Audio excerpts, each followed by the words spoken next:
Hello dear students, welcome to my YouTube channel 3D physics by Dev sir.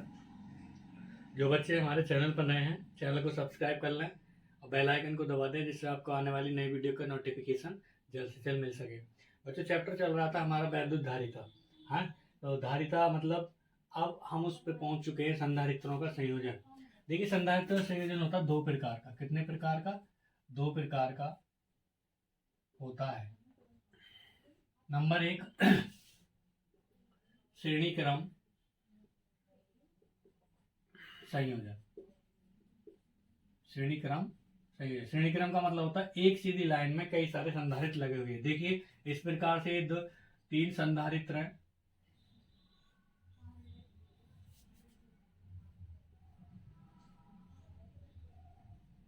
ये बिंदु ए और ये बिंदु बी है। ए और बी के बीच में तीन संधारित्र लगे हुए हैं, C1, C2, C3। ठीक है।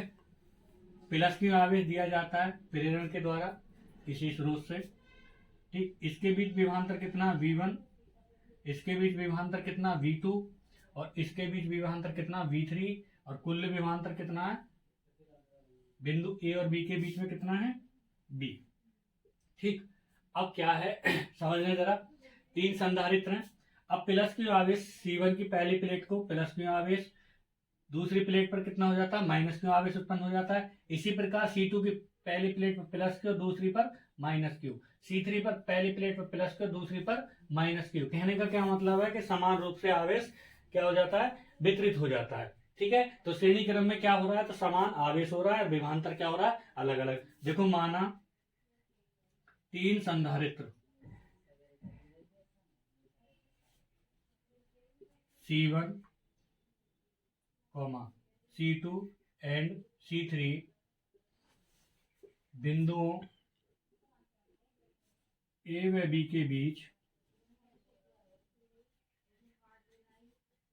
श्रेणी क्रम में जुड़े हैं। ठीक, ए व बी के बीच श्रेणी क्रम में जुड़े हैं। ठीक है। संधारित्र C1 की पहली प्लेट पर प्लस क्यू आवेश तथा दूसरी प्लेट पर माइनस क्यू आवेश उत्पन्न हो जाता है। समझ में आया? उत्पन्न हो जाता है। ठीक, इसी प्रकार C2 की पहली प्लेट पर प्लस क्यू और दूसरी प्लेट पर माइनस क्यू, और C3 की पहली प्लेट पर प्लस क्यू, दूसरी पर माइनस क्यू। तो कहने का क्या मतलब है? प्रत्येक संधारित्र पर आवेश क्या होता है? समान होता है। इसका स्क्रीनशॉट लीजिए।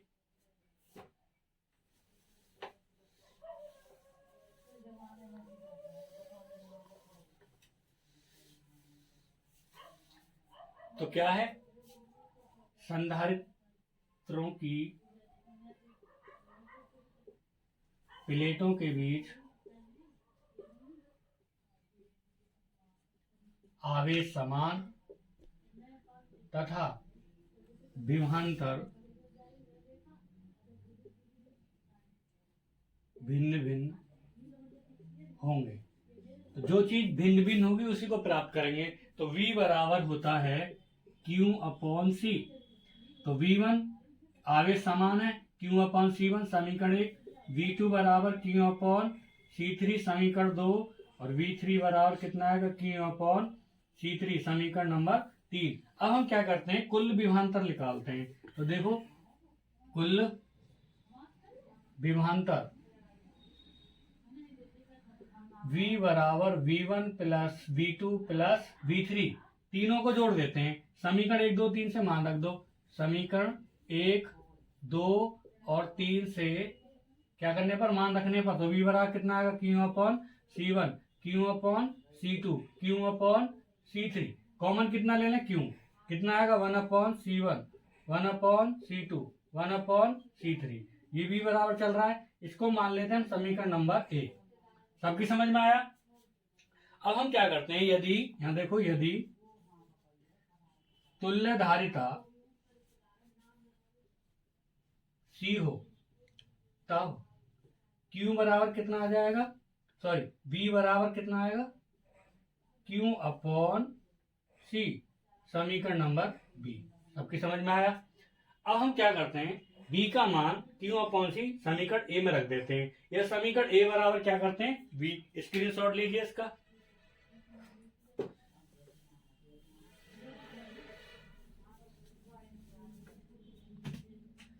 समीकरण A बराबर B, तो Q अपॉन C बराबर Q, 1 upon C1, 1 upon C2, 1 upon C3। Q से Q कैंसिल, तो 1 अपॉन C बराबर कितना आएगा, 1 upon C1 plus 1 upon C2 plus 1 upon C3।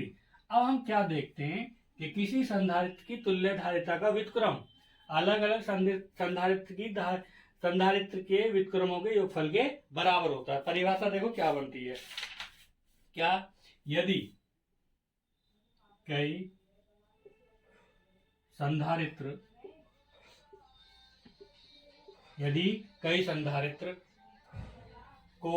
संधारित्रों को श्रेणी क्रम में जोड़ा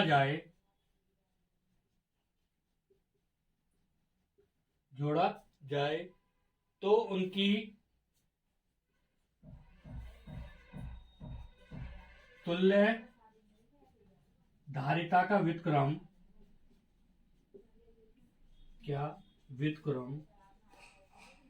उन अलग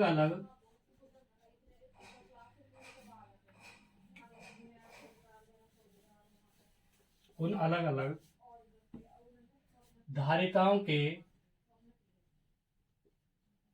व्युत्क्रमों के योग के बराबर होता है।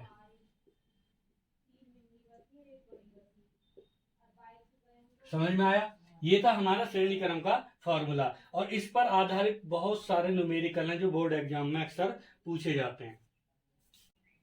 आइए नेक्स्ट टॉपिक देखते हैं। अब हम देखते हैं नंबर 2 पर क्या आता है हमारा, समांतर क्रम संयोजन। समांतर क्रम संयोजन, ठीक है। समांतर क्रम में क्या होता है, ऊपर नीचे संधारित्र लगे होते हैं, और श्रेणी क्रम में एक ही रेखा में। तो देखिए 3 संधारित्र लगे हुए हैं, C1, C2, C3, ठीक। इनको हमने एक तार द्वारा जोड़ दिया है। बिंदु B, ये पृथ्वी है, ये B,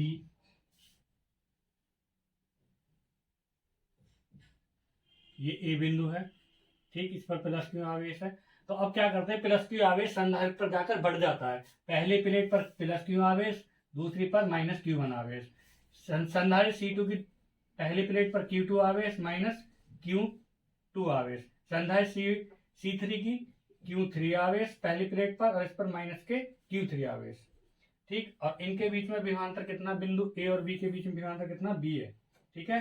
तो समझ में आया। चित्र का स्क्रीनशॉट लीजिए। देखो, माना 3 संधारित्र C1, C2 एंड C3 बिंदुओं A व B के बीच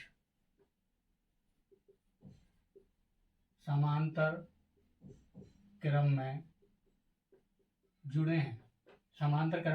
जुड़े हैं, ठीक। अब क्या करते हैं कि बिंदु A और B के बीच जो संधारित्र हैं, इन पर आवेश क्या है, अलग अलग है।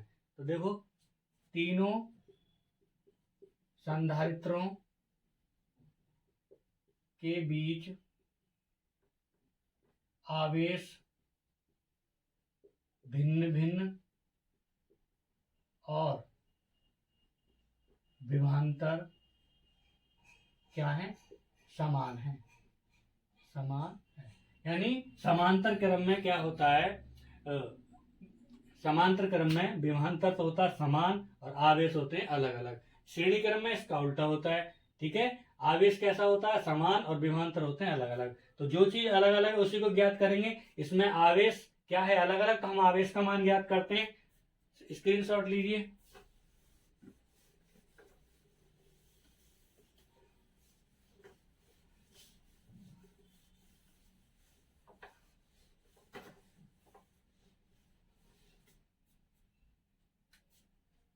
देखो Q बराबर होता CV, तो Q1 C1V, Q2 बराबर होता C2V, Q3 बराबर होता C3V। समीकरण 1, समीकरण 2, समीकरण 3, कुल आवेश निकालते हैं। कुल आवेश कितना, Q बराबर Q1 plus Q2 plus Q3, मान रख देते हैं किससे, समीकरण 1, 2 और 3 से। तो मान रखो कितना, C1V, C2V, C3V, कॉमन कितना ले लिया, V, कितना आएगा, C1, C2, C3। ये हमारा क्या चल रहा, क्यों, समीकरण कितनी मान ला, A। यदि यहां देखो तुल्य धारिता C हो तब Q बराबर कितना आएगा, कितना आएगा, Q बराबर CV। ठीक है, अब समीकरण कितनी मान ले, A, तो ये Q का मान समीकरण A में रख दो, या समीकरण A बराबर क्या कर देना, समीकरण A बराबर B, तो CV बराबर V, C1, C2, C3, V से V कैंसिल, तो C बराबर कितना आएगा, C1 plus C2 plus C3। सबकी समझ में आया। अब इसकी जो परिभाषा बनती है, समांतर क्रम में जुड़े हुए संधारित्रों की तुल्य धारिता उनकी अलग अलग धारिताओं के योग के बराबर होती है। समझ में आया। तो इस प्रकार के ये जो दो डेरिवेशन थे, श्रेणी क्रम और समांतर क्रम, इन्हीं पर आधारित न्यूमेरिकल हैं जो बोर्ड एग्जाम में अक्सर पूछे जाते हैं, हर साल आते हैं। ठीक बच्चों, ये वीडियो हमारी अगर आपको पसंद आई हो तो इसको लाइक करना है, ज़्यादा से ज़्यादा शेयर करना है, चैनल को सब्सक्राइब कर लेना और बेल आइकन को दबाना है, जिससे आपको आने वाली नई वीडियो का नोटिफिकेशन जल्द से जल्द मिल सके। और किसी प्रकार की कोई भी प्रॉब्लम हो तो कमेंट करके हमें जरूर बताएं। धन्यवाद।